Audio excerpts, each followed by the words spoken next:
I found the cheapest and most expensive finds at these secret hidden shops filled with Transformers, tokusatsu anime, and what the... These are all the things the Radio Kaikon shopping center in Akihabara, Japan has to offer. We'll take a look at a few of the several stores inside. This first one is Entertainment Hobby Shop Jungle, and as you can see, it's got a bunch of nerdy stuff for us to look at. I guess you could say it's a jungle of entertainment. Some Kamen Rider belts to the left. There's a lot of figure arts that seem to be at a fairly reasonable price. Our most expensive one at $57, but the rest being at $21, $25, and $35. This was making my wallet wet. That was a really weird thing to say. This dry figure over here is around $43. So here we have some deluxe belts. I didn't catch the price on these, so I don't expect that, but I did for the Vogs driver, which is around $18. I like how the loose items are neatly organized in individual bags on the rack. Much better than how we do in Western societies. More figure arts, roleplay items, not that kind. Like, what would you rather do in Japan? Visit the glorious Mount Fuji with an amazing view while romanticizing your melancholic solitude on top of an observation deck with the sea on the other side? Or buy a bunch of toys as a grown man? Come on, we're not idiots here. It's obviously for the toys.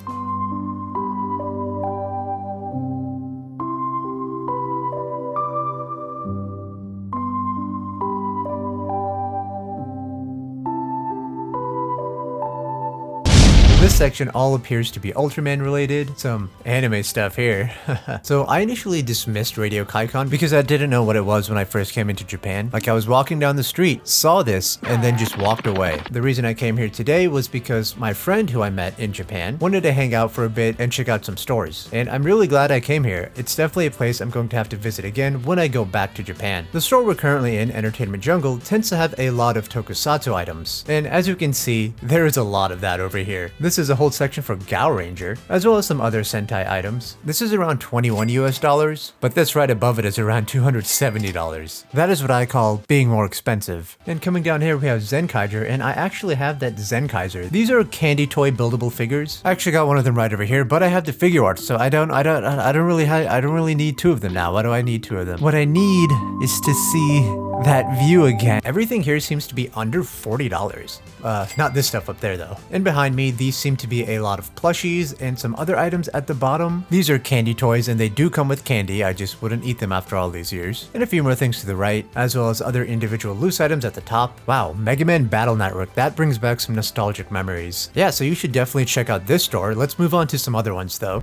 This is a hobby shop known as Vogs, primarily for model kit building. Japan is a wonderful place for all your model kit needs. Here we have a lot of Gunpla. I've never seen Zoids in such abundance before. I found the Transformers section, but unfortunately there wasn't much. We have the Rodimus, some Zoids, and Diaclone, but as said earlier, this store is primarily for model kits. I believe this store is called Akihabara X, and for some reason they have some really bad reviews. Main complaints are the staff is rude, and sometimes prices are a bit high. For this store, I could only take photos and no video. This was a particularly small shop, and I only cared about the Transformers here. Unfortunately, because of the glare, some of this is hard to see. Like, seriously. I think some of this is Diaclone, but let's see if we can quickly analyze. An MPG train bot, some Diaclone accessories, Pokemon, that's not Transformers, the Bump of Chicken Bumblebee redeco. This would cost you $100 to get in the US, but $64 here. Some Siege figures, Waspinator and Cheetor, the Baldigus Combiner, Optimus, Armada Optimus. This basket had individual Transformers figures. Here's a closer look at a few of them. Pretty cool to see some, I think, Studio Series figures and Thundertron, and some more on this side. I know it's hard to see, but there's quite a few of them neatly individually packaged. A lot of these figures seem to have come out within the past 3 to 5 years or so, and the prices on them seem to be... I was very tempted to get this Bumblebee, but I didn't know if it was fully complete or not, so I just passed up on it. This is G1 Megatron's ult mode as a water gun. Now, I really wanted this, but I was worried that bringing a toy that looks like a realistic firearm back into the US might cause some issues.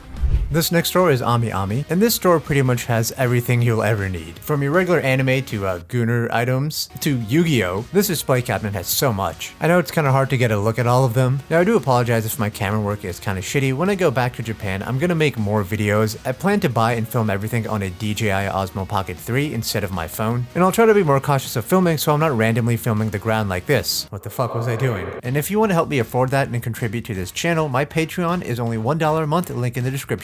I'm not a very big creator, so any Patreon support I receive really helps out the channel so I can afford better figures and better equipment to make better videos for you all. So as mentioned earlier, this store will have a lot of anime figures, so if you're into anime, this is a great place to come. However, I was trying to find the Transformers. So I basically searched and searched every aisle until I could find something, until I reached the Transformers. And to the right, wow, that is gigantic. So we got a wall of Transformers figures. A lot of these figures you can find easily in the US, but we still do get a pretty big variety variety of Transformers, and I know stores in the US can be pretty empty at times. And we also have Zoids up here because in Japan, Transformers and Zoids are under the T-Spark brand from Takara, but some of this you can simply just buy off like Amazon or Hasbro Pulse. But as we come down, here we have some model kits. Pretty sure these are all second party and licensed. Now this was the Missing Link Bumblebee. This costs around 30 USD, which I believe is around $10 less than what it costs in America. And right next to the Missing Link, we have a lot of MPG figures. Don't know who that is. Like, you would never see MPG items in stores in the US unless you go to a specific collector grade toy shop. Ginrai is still just way too expensive. This is around 300. And here, that's not a Transformer. Ooh, Nemesis Prime. Autobot Tracks. Ooh, I have the Elita 1 version of this mold. Pretty decent price, that's around 20 bucks. It's cool they had some of these Studio Series core class Bumblebee figures. I feel like the store has more variety than US retailers. And next to the Transformers we have other robot series.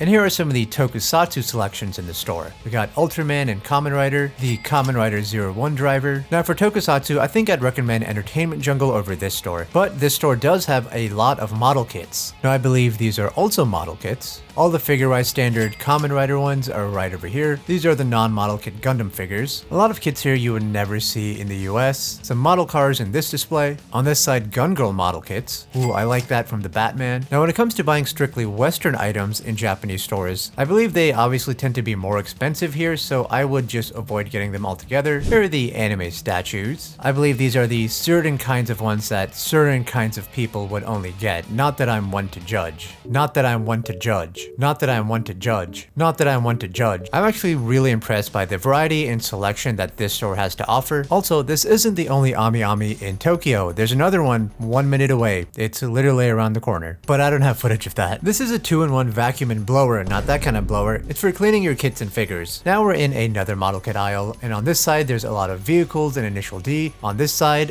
there's a bunch of random girls. If we take a look at this one, yeah. Maybe I will get one of these to review in a video one day, just to see how it is. Not because I'm weird or anything. Totally not because I'm weird. So looking into it, these are 3D scanned plastic model kits of you-know-what actresses. Okay, let's put that back. Zeta Gundam, completely naked and lifeless model kits. Oh my god, I would totally get this. Like, when I go back to Japan, I'm going to buy this. Let's take a look at what they have on display. You know, some of this I can show on camera, but some of this, I don't know if I can show it all on YouTube. Maybe, okay. Let's just move on. This next store is called K-Books, and this is filled with pretty much anime items. I didn't particularly enjoy the store too much as they didn't have a whole lot of action figures. Like over here we see the statues, which I'm not really a big fan of, and a few other trinkets. Aqua, okay, maybe the store is good, but I believe some of these are like pins or stickers maybe. I believe these are pillow sheets. I think these are all wall scrolls to the right of me. Overall, not a store for me. So I definitely think Entertainment Jungle is a fantastic store to visit. They have a good selection of tokusatsu. AmiAmi is a good one for Transformers, that sort of stuff, and general anime goods. Thank you to these Patreon supporters. Once again, link in the description. And if you enjoyed this video, check out my Japan playlist over here.